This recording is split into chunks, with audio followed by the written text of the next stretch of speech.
Welcome to the deep dive. Today, we're tackling a subject that really gets to the heart of things. It shapes our character, guides our decisions, and, well, statistically, it gets more attention in Scripture than almost anything else. That's right. Money, possessions, wealth. But look, we're not here to give you budgeting tips or debate economics. No, definitely not. We're diving deep into this idea of stewardship. What's our actual role, our responsibility when it comes to assets?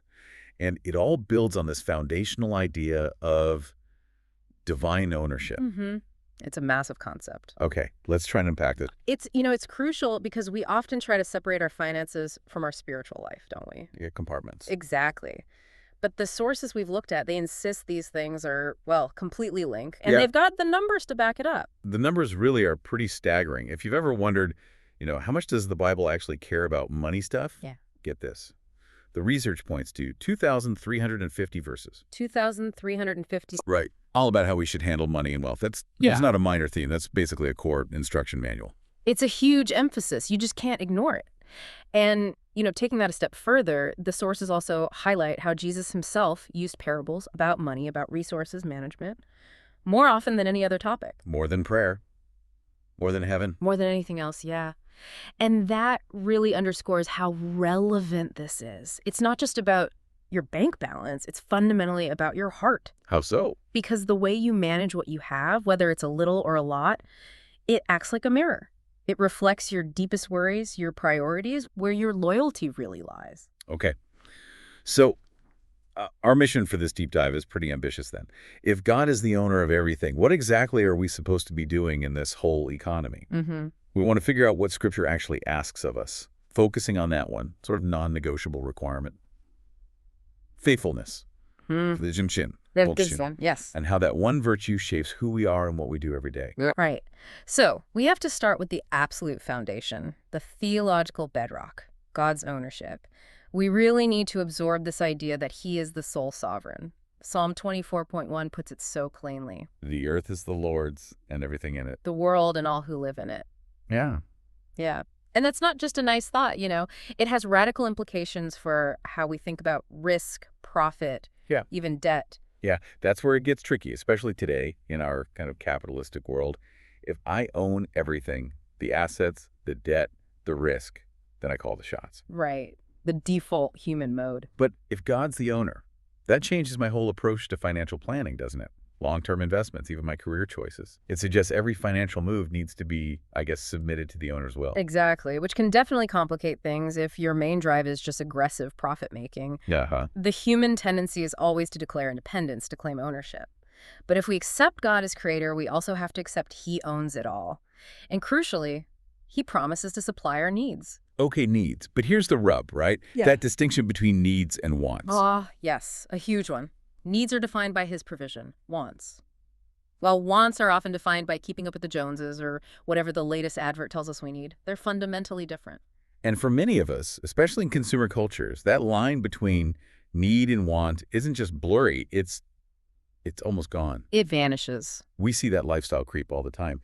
Income goes up, spending goes up to match. That new phone, the bigger TV, the fancier holiday, they quickly feel like necessities, don't they, just to maintain comfort or status. So how does this stewardship idea actually push back against that constant pressure? Well, stewardship forces contentment. It suggests the real blessing isn't in chasing every desire, which is fleeting anyway. The blessing comes when we accept divine guidance about our actual needs. That fosters a deeper satisfaction. Think about the anxiety that comes from trying to maintain an ever-expanding list of needs. The blessing is actually in accepting the limits set by the owner. It frees you up. So the first real step, the critical one, is returning that sovereignty to him.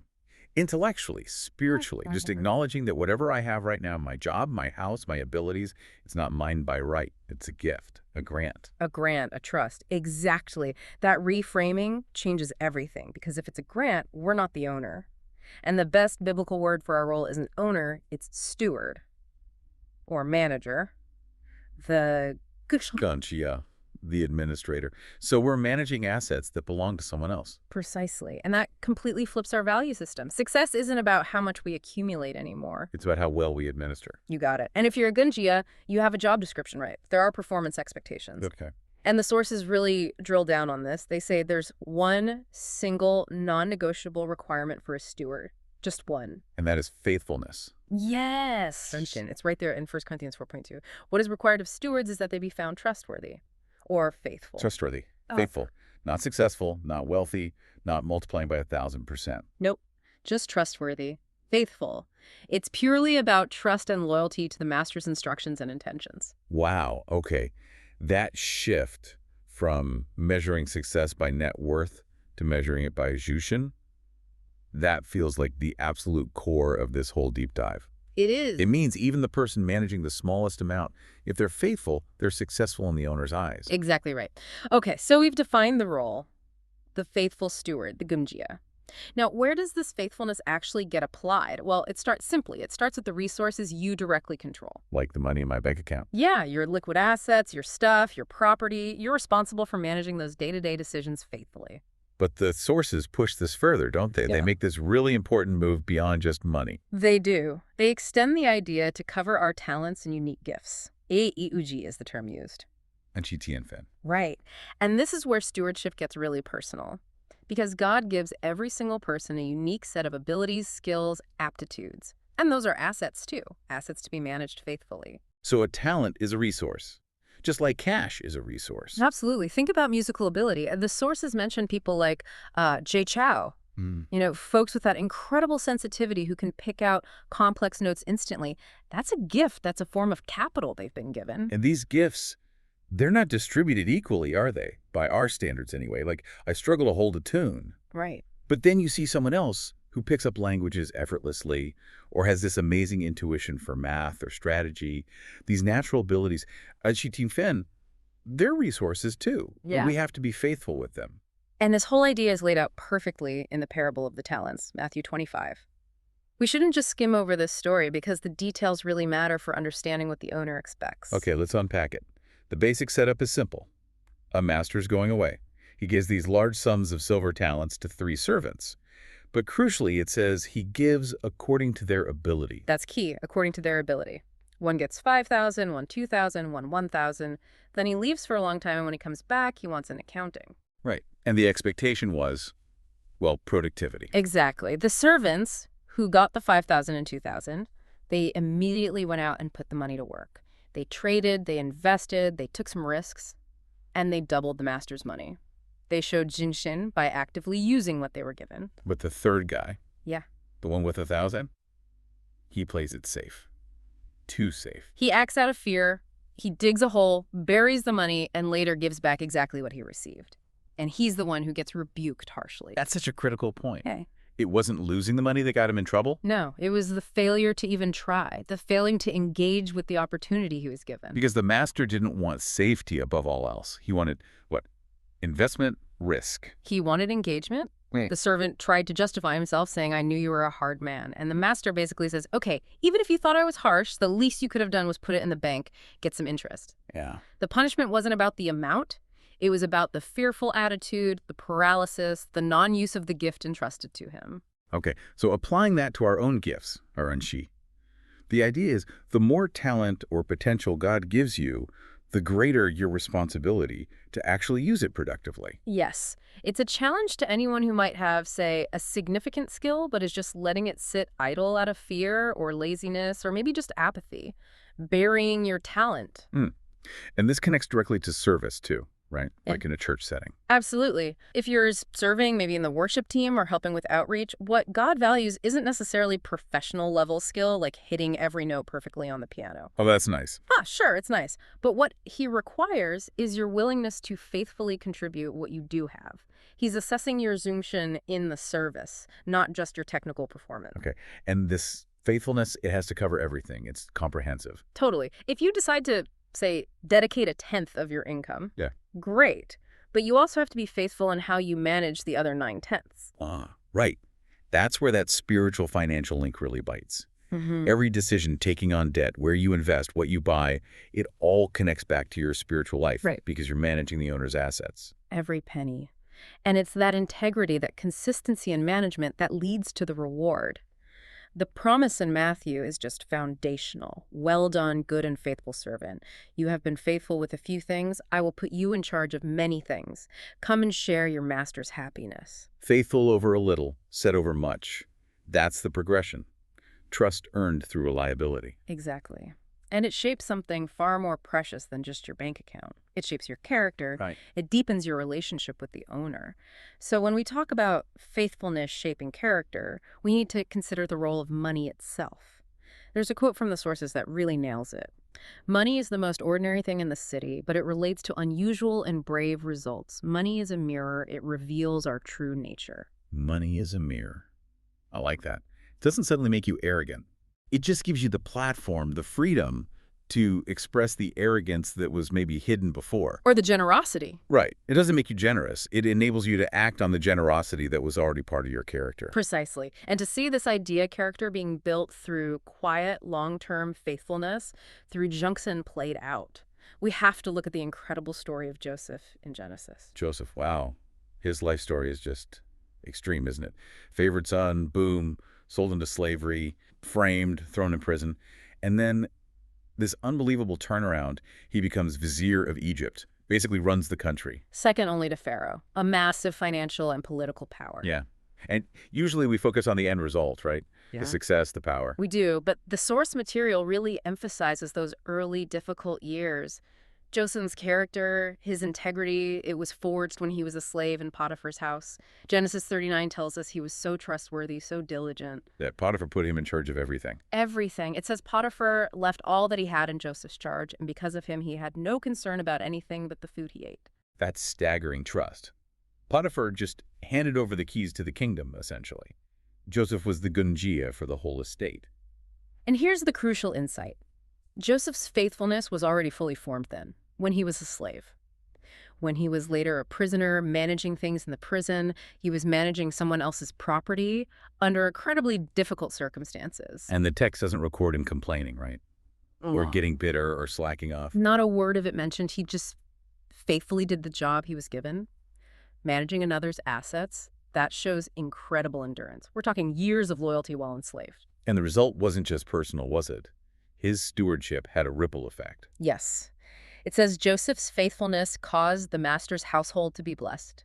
Potiphar's estate prospered because of Joseph's stewardship. So true Zinchin benefits others too. It's got a communal aspect. Always. Which leads us naturally into thinking about how we handle shared resources. Communal property, like, say, the church building or collective funds, our spiritual home. Yeah. If you manage your own home perfectly, everything's spotless, repair is done instantly, but then you treat the church building carelessly. Maybe leave messes, ignore maintenance needs.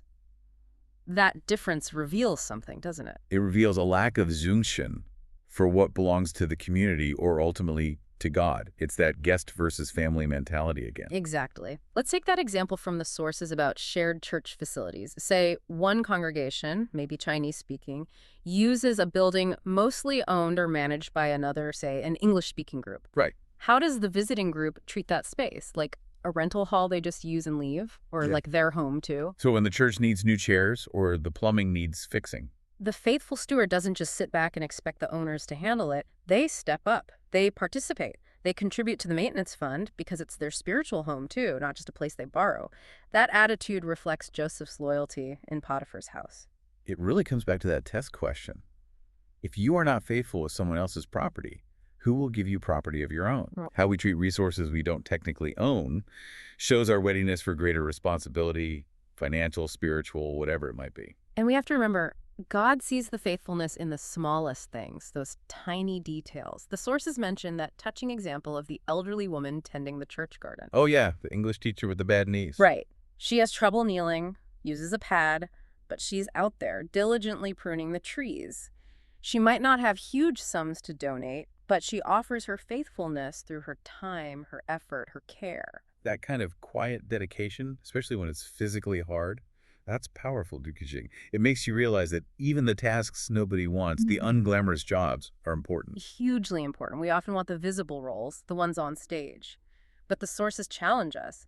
What about the hidden work, like washing dishes for 70 or 80 people after a church meal? Ugh, yeah. Nobody's lining up for that job. Huh.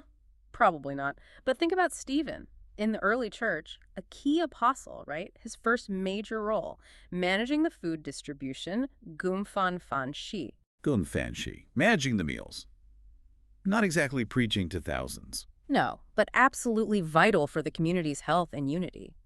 These behind-the-scenes tasks, washing dishes, cleaning up, keeping the books straight, maintaining the grounds, they are critical training grounds for faithfulness because they demand service without applause. So it's about moving from being a critic, someone who just points out the problems, to being a servant, someone who actually rolls up their sleeves and becomes part of the solution. That's active stewardship of the community's resources. That's the path of growth, exactly. Okay, so if faithfulness, 忠诚, is the #1 requirement for a steward, then the biggest threat, the opposite, has to be waste. Waste. Okay. A faithful steward cannot be wasteful. They must practice non-waste. 不浪费. That applies to every resource: money, time, energy, talents. 不浪费, don't waste. And there's a pretty stark warning about this in the Bible, isn't there? There is. The sources bring up that parable of the rich man's steward. He gets accused of wasting his master's possessions. And the master's reaction, it's immediate. What is this I hear about you? Give an account of your management, because you cannot be manager any longer. Fired. Just like that. Just like that. It shows that God can, and perhaps will, withdraw the resources he's entrusted to us if we're reckless or wasteful with them. And the problem with waste, it's not just about the lost resources themselves. No, it's twofold. First, yes, it's disrespecting the owner by squandering his assets. That's a sin against God. But second, it's also a really bad testimony to the world around us. How so?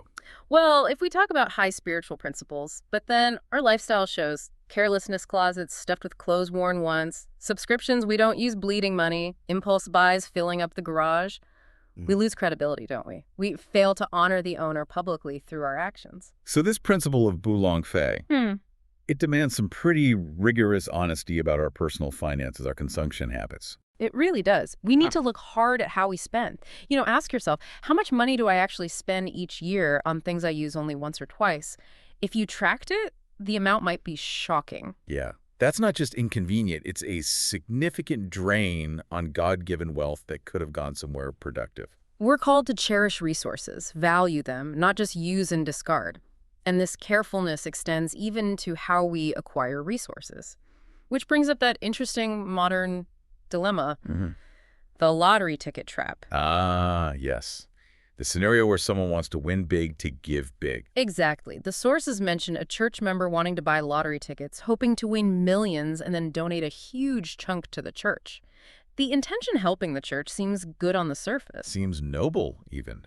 So what's the problem with the method? The problem is that the method itself clashes with the values of stewardship. Giving directly, cheerfully, out of what you've earned or been given, that aligned you with God's ways.